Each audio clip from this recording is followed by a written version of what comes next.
C tačka, U tačka, V tačka, G zona, A tačka, O tačka. Postoje mnoge erogene zone, vulve, o kojima se ne priča, uglavnom je G zona najpopularnija, ali baš zato ja danas želim da vam pričam o A zoni i O zoni, pošto je danas Svetski dan orgazma.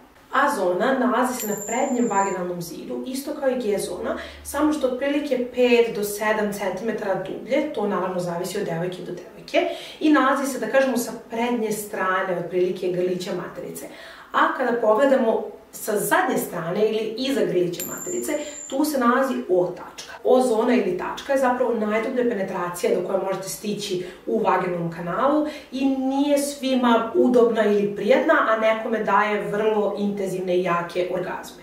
Da bi ova cijela zona devojci davala zadovoljstvo, jako je bitno da njeno telo bude veoma pripremljeno, uzbuđeno, se koristi dosta lubrikacije i da se nežno istražuje. Naravno, kao i za sve ostalo, uz puno komunikacije. Bitno je naglasiti da su stimulacija A i O zone za one koji preferiraju duboku penetraciju i također je jako bitno reći da ni blizu neće svaka devojka, čak po nekim statistikama kažu ni većina, da uživa u ovakvom vidu stimulacije. Zato se verovatno najviše spominje ta G zona do koje je lakše stići i mnogima više prija. Što se tiče stizanja do ovih tačaka, neće moći svi da stignu prstom ili penisom, ali zato su tu uvek igračke koje vam mogu pomoći oko stimulacije ove zone. Pa šta kažete, devojke, da li vam prijatnija stimulacija G zone, A tačke, O ili možda kombinacija svega?